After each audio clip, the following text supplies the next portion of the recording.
Hello, everyone.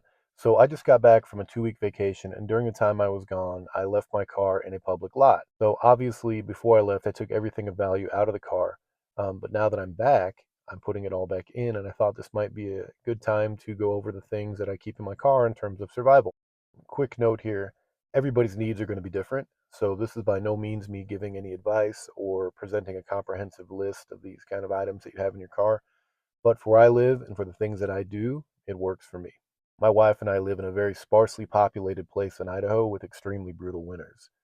These items are not speculative. If you go off the road here or get stuck in the back country, it could be a long time before you see anybody. You can't really rely on other people to help you in that way. Before we go any further, I'd just like it said that the most important thing that you can have in terms of vehicle preparedness is a car full of gas. On top of that, what you need is some way to charge your cell phone. If you have those two things in almost any circumstance, you'll probably make it out okay. As an ethic of preparedness, I believe that redundancy is key. If it's not stored in a ready to go condition, set aside from your other things, it is not a prep. It is just something that you own. In my experience, when you need those things that you own, they're generally not around, or you loaned them out, or they're broken, or you forgot it needs to be repaired. So while there are things in my car that are just casual, they're always in the car, I don't count on them being there in case I need them for an emergency. So we're also going to talk about the things that are set aside in my car only for emergencies. These are items that I wouldn't bust out and use for anything outside of an emergency because that would defeat the purpose of them being a prep. Once they're out of their spot, they're no longer a prep, it's just something that you have.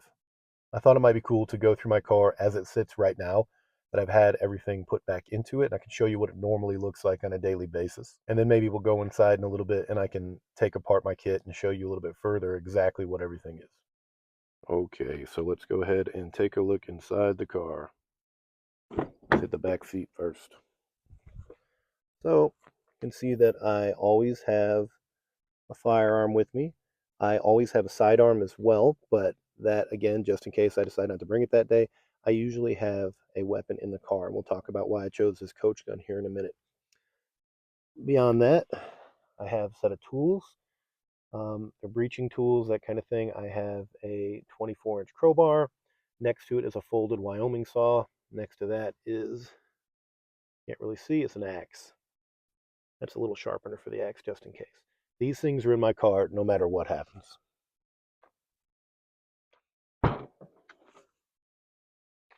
So here's the back of my vehicle at any given moment. Again, in terms of redundancy, this stuff here is just my basic everyday use stuff. Now you can see we have straps, we have bungee cords, um, have binoculars, jack, cooking equipment, fire kit, paracord, that kind of thing. This is in here for just casual use at any given moment, being in the woods or whatever. I also obviously have the jumper cables, that kind of thing. So, and then here, this is my actual emergency kit. Real quick, take a quick look at what it looks like in there. Then I'll take it inside and we'll take it apart. So the first thing I want to talk about is my choice of firearm. I understand that for a lot of people, having a gun in the car at all is a liability and something that they would recommend against. I live in an area where it's very common and there's not a lot of property crime. I'm not particularly worried about this weapon being stolen. So you can see that this gun is unloaded. Let's take a look at it. So this is a Stoger 12 gauge coach gun, and I carry it for a variety of reasons. The number one being that I don't expect to get into a prolonged gunfight on my way to work or out in the backcountry. A lot of people would consider this to be sort of an old fogey gun or not something that they would choose for a car gun. They would choose a rifle, AR, or something like that. But for me, it fits my needs pretty perfectly. It's an inexpensive weapon, so if something were to happen to it, I'm not out $1,000. And outside of that, shotguns pretty much do everything I might need it to do. The real reason I carry a rifle in my car is in case I hit a moose or something and I have to put it down. So for that use, I feel pretty well gunned. This weapon is rugged and reliable and inexpensive, as I said. And I have all kinds of different shotgun shells. There's a lot of different things you can do with it. I even have adapters to let it shoot pistol calibers, that kind of thing. But in general, I feel that shotguns are the sort of weapon that is not maybe perfect at any one thing, but pretty good at most things. So that's why I have it. I'm going to go through these these items very quickly. We'll just pop it open and see what's in there. Okay, the first thing you might notice here is that I have an inexpensive backpack. So I can take anything in here, put it in a bag, and be on my way. Next thing is a first aid kit. I got this on Amazon. It was about $50. It's a pretty standard trauma kit. It does have an Israeli bandage in it, which is cool. The only thing that sucks about this particular one is that a knife is in it and it's pretty low quality. But outside of that, everything's pretty good to go. This to me is a pretty awesome first aid kit for what's in it.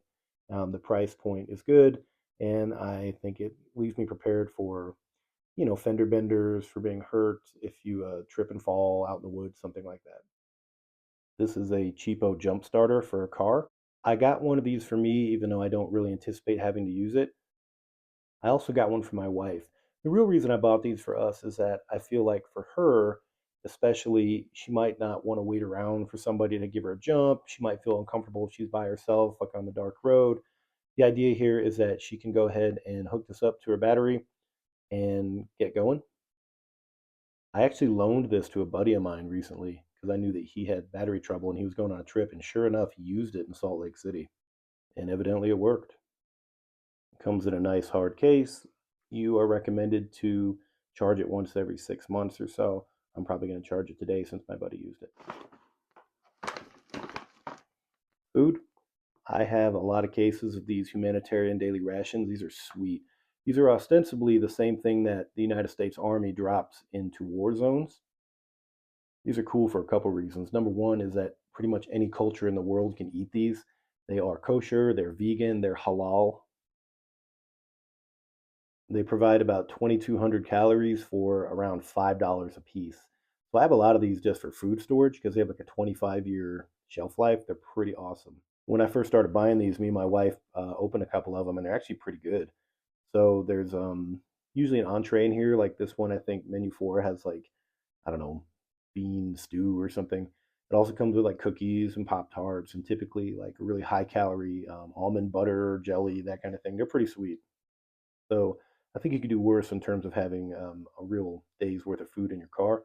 They're pretty compact and they're very inexpensive. Roll of toilet paper, just in case.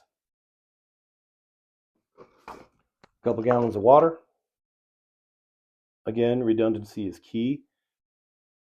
In the wintertime, I'll probably have to take my water jug out of the car because it will go ahead and freeze and become unusable anyway. So this is a brand new life straw. I have another one that I use for camping, but again, I don't rely on that because that is not a prep. That's just something that I own. So here's an unused one ready to go. Emergency tent. Again, this isn't ideal. I can't imagine any reason I would need to use this.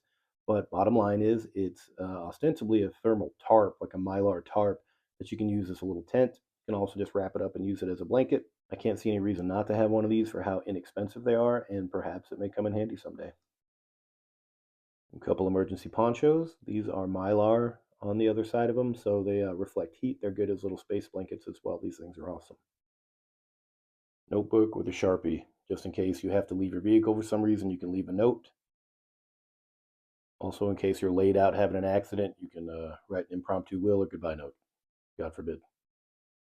An emergency thermal blanket. These things are awesome. I got like 50 of these or something for like $50, I think. And they work. They really do. I opened one up and used it and kind of put it around me, and it was amazing. You could immediately tell that it was keeping in all your heat. Fix a flat. The stuff is awesome. I've had to use it before. This is the sort of thing that could actually derail your trip. And again, especially because if my wife's traveling alone, I want her to have to not wait to get help. There's a lot of places out here with no self service, so just fix the tire the best you can. Get out of there. A couple unused lighters. Road flares. This might seem like overkill, but it's not. Where I drive to work every day is a steep mountain pass, and sometimes at the top the visibility is so bad in the winter that truthfully you could get hurt because people can't see you. And once you're up there, there's nothing to be done. I had some situations last year that were really frightening. So next time, what I'll do if I ever end up in that situation again, God forbid, is pull over to the side of the road and set some of these flares out so people can see where my car is, hopefully in the snow, and that way they don't crash into me. Esbit stove and solid fuel tablets. I love Esbit stoves. These things are sweet. And again, you never know what you might need one for. Worst case scenario, you could, I mean, I guess you could put it on your dash or something and use it to warm up water. It's just good to have a way to create heat in a sort of controlled environment.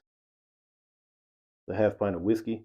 Again, no specific reason for this outside of just in case like my legs are broken, I'm all messed up. I'd like to have a final drink. I don't expect that to happen, which is why I have Evan Williams. Cheaper is better than expensive in this situation, but just in case, I have a little half pint of whiskey. The Mora knife, I think it's always a good idea to have a nice fixed blade knife around just in case. Moras are very inexpensive and they're very rugged for what they are. So again, this is the epitome of redundancy. I typically have a knife with me, but just in case I need one a little bit more stout for some reason, here we go.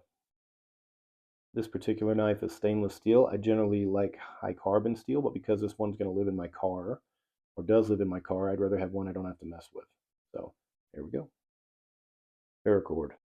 If you don't know what paracord's for, I don't know how to explain it to you. There's always a need for cordage. So for me, I have a lot of paracord already in my car for different things, for making whips, that kind of thing. But this is one that is unused. I know it'll always be there just in case. Small pen light. Again, I have a flashlight that I carry on me at all times. This is just for redundancy. I have a couple batteries in there just in case that I change out every now and again. I've never used this outside of to make sure it works. So it's ostensibly a brand new Olight. This is a stainless steel cup. I think it's important to have some kind of container with you at all times. You can cook with this if you need to. You can use it to hold things. You can scoop water into it, whatever. Bottom line is that if you need some kind of container and you don't have one, it's impossible to make. So it's just good to have one with you. Again, I have an entire Stanley cook set in my car, but just in case, I want to have one that I know is there for sure. Last but not least, I have some little towel tablets. I think these are badass. I've used these all over the place. I think these are awesome. So let me show you. They look in there. They look like little aspirin. If you put an ounce of water on this, it turns into ostensibly like a paper towel, but it's really, really tough. I've used these before to clean things. I've used them before as toilet paper. Ostensibly, you can use them for anything. It's kind of cool to have, and I carry these like in my EDC as well. It's just kind of a redundancy to the toilet paper, but yeah, they're awesome. So thanks for watching, guys. Again, I just want to reiterate that that is the bare basics. Obviously, in my car, I have other things. I have a big winter coat. I have another pair of boots typically. So the idea is try to be prepped as well as you can be for anything that might happen, but not be a maniac either. This whole kit, by itself, brand new, everything in here probably cost me, I don't know, $200, something like that. And to me, that's totally worthwhile. It's a worthwhile expense, especially because I bought my wife one that's pretty much the exact same things.